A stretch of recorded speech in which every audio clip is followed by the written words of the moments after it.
कि हमारे चार गतियां हैं। कितनी? नर, तिर्यंच, मनुष्य और देव।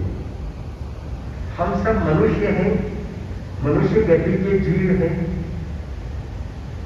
हम सब मनुष्य गति में, मनुष्य गति हम प्रत्यक्ष देख रहे हैं।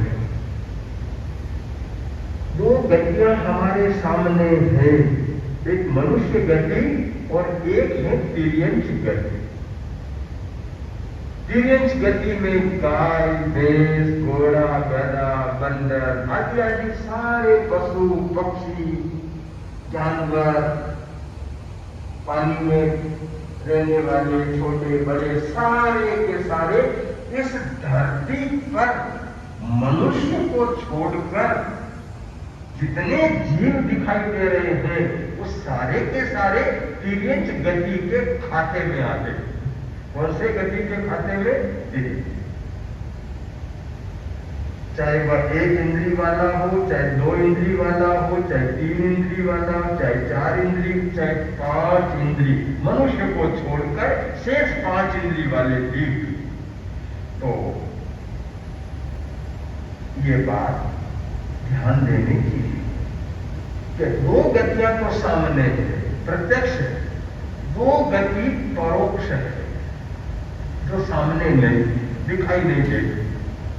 एक तो है देव गति, देवता, और दूसरी है नरक गति, नारकी, नैतिक जीव।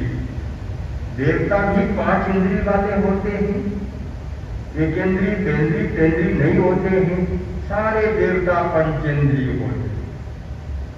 नारकी के जीव भी सारे के सारे पांच इंद्रिय वाले होते, पंचेंद्रिय होते। तो देव गति हमारे सामने नहीं, नरक गति हमारे सामने नहीं है।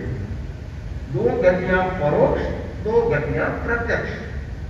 भगवान ने फरमाया कि संसार के सारे जीव हैं, उन चार गतियों में जब तक मोक्ष नहीं जाता जीव तब तक भ्रमण करता रहता, कभी नरक, कभी तिर्यंच, कभी देव, कभी मनुष्य।